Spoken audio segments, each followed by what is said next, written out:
গণঅভ্যুত্থান পরবর্তী বাংলাদেশে যাত্রী হয়রানি ও ভাড়া নৈরাজ্য আরেক দফা বেড়েছে। কমেছে সড়কে মানুষের যাতায়াতের নিরাপত্তা। ভুক্তভোগীদের কাছে সড়ক এখন মূর্তিমান আতঙ্কের নাম। রাজধানীসহ দেশের শহরগুলো এখন ছিনতাইকারীদের অভয়ারণ্য। জাতীয় মহাসড়কের কিছু কিছু চিহ্নিত এলাকায় সন্ধ্যা নামলেই ডাকাতদের উল্লাস মঞ্চে পরিণত হচ্ছে। সরকার পরিবর্তনের পালাবদলে ট্রাফিক পুলিশের কিছুদিন অনুপস্থিতির সুযোগে দেশে সড়ক মহাসড়কে সিএনজি চালিত অটোরিকশা, ব্যাটারি চালিত ই-রিকশা, রাইড শেয়ারিংয়ের মোটরসাইকেল ব্যাপকভাবে বেড়ে যাওয়ার কারণে সড়কের দুর্ঘটনা এবং বিশৃঙ্খলা ব্যাপকভাবে বেড়েছে।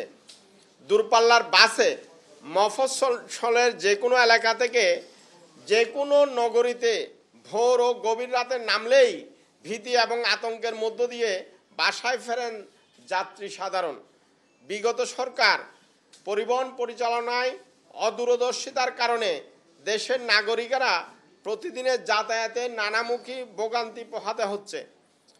প্রিয় সাংবাদিক ভাইয়েরা, বাংলাদেশ যাত্রী কল্যাণ সমিতির সড়ক দুর্ঘটনা পর্যবেক্ষণ রিপোর্ট অনুযায়ী বিগত 2014 সাল থেকে 24 সাল পর্যন্ত 11 বছরে 62,619টি সড়ক দুর্ঘটনায় 86,690 জন নিহত হয়েছে, 1,53,257 জন আহত হয়েছে।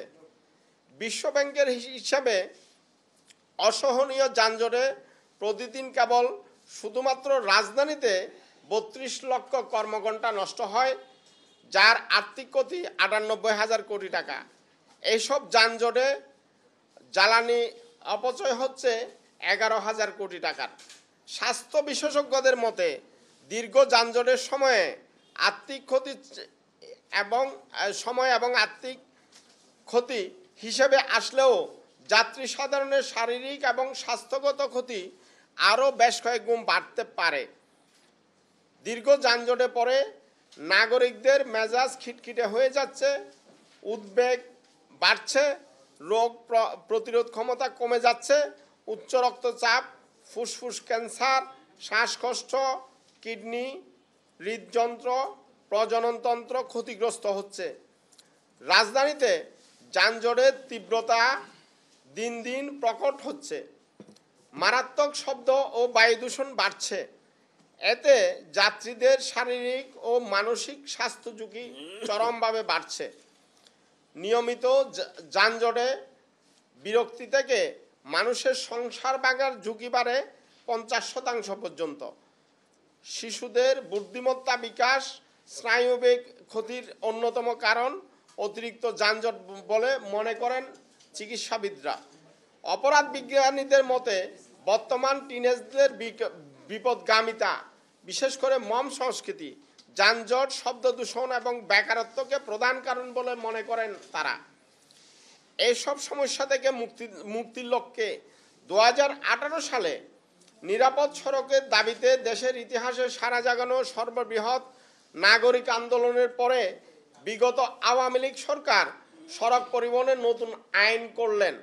আইনের বিধিমালা হলো, আইন বাস্তবায়নও হলো, কিন্তু নতুন আইনে সড়কের শৃঙ্খলা আসেনি, দুর্ঘটনা কমেনি, বরঞ্চ সব ইন্ডিকেটর বেড়েছে। পরিবহন খাতসহ দেশের সকল ক্ষেত্রে বৈষম্য ও বঞ্চনার বিরুদ্ধে ছাত্র জনতার সহস্র তাজা প্রাণের বিনিময়ে অর্জিত নতুন বাংলাদেশে নিরাপদ ও নির্বিঘ্ন যাতায়াত এখনো নিশ্চিত হয়নি। পরিবহনের অন্যতম প্রধান ক্ষতিগ্রস্ত বা ভুক্তভোগী যাত্রী সাধারণ হলেও আওয়ামী লীগ সরকার বিগত 16 বছর পরিবহন পরিচালনার সকল ক্ষেত্রে প্রধানতম স্টেক হোল্ডার যাত্রী সাধারণের মতামত প্রতিনিধিত্ব বাদ দিয়ে সরকারের অনুগত একটি বাস মালিক সমিতি ও একটি পরিবহন শ্রমিক ফেডারেশনের নেতৃত্বে পরিবহন সেক্টর পরিচালনা করতে গিয়ে সব কিছু লেজে গোবরে অবস্থা সৃষ্টি করেছে। এখনও তার ধারাবাহিকতা অব্যাহত। ফলে যানজট, বিশৃঙ্খলা, অরাজকতা, ভাড়া নৈরাজ্য, যাত্রী হয়রানি অস্বাভাবিক হারে বেড়ে চলেছে। বিগত আওয়ামী লীগ সরকারের সময়ে যাত্রী সাধারণের সাথে সরকারের যোগাযোগের কোনো উপায় ছিল না। পরিবহন সেক্টরে যাত্রী স্বার্থের সিদ্ধান্তগুলো নেওয়া হতো বাস মালিক সমিতি এবং সড়ক পরিবহন শ্রমিক ফেডারেশনের গুটি কতক নেতাদের প্রেসক্রিপশনে। ফলে যাত্রী সেবার মান বাড়েনি, পরিবহনগুলো উন্নত সেবা প্রদান করা হয়নি। মান কমতে কমতে রাজধানীর কোনো বাসে একজন ভদ্রলোক সম্মান ও নাগরিক মর্যাদা নিয়ে যাতায়াতের পরিবেশ নেই। সিটি সার্ভিসের বাসগুলোতে আসনে বসা যায় না, সিটগুলো ময়লা আবর্জনা, তেল ছিটে শ্যাওলা পড়া অবস্থা, পরিষ্কার পরিচ্ছন্নতার বালাই নেই, সিট ভাঙ্গা, দরজা ভাঙ্গা, জানালা ভাঙ্গা, বাসের ছালটা উঠে গেছে বহু যুগ আগে। এইসব মেয়াদ উত্তীর্ণ লক্কর বাস উচ্ছেদের নামে নানান তালবাহানা করা হয়েছে, নানান আশ্বাস দেওয়া হয়েছে। নানান কমিটি মিডিয়ার সামনে আইওয়াশ করত তৎকালীন সড়কমন্ত্রী ওবায়দুল কাদের। এখনও তার ধারাবাহিকতার রিহার্সাল চলছে। যাতায়াতের ক্ষেত্রে মানুষের সংকটকে পুঁজি করে বিগত আওয়ামী লীগ সরকার 15 বছরে সড়ক যোগাযোগে নানান উন্নয়নের অবকাঠামো নেওয়া হয়েছে একের পর এক মেগা প্রকল্প খরচ করা হয়েছে বেহিসেবি অর্থ। এইসব প্রকল্পগুলো কোনো ক্ষেত্রে এশিয়া মহাদেশের বিভিন্ন দেশের তুলনায় দ্বিগুণ তিনগুণ বেশি খরচের নামে লুটপাটে ব্যস্ত ছিলেন তৎকালীন সরকার।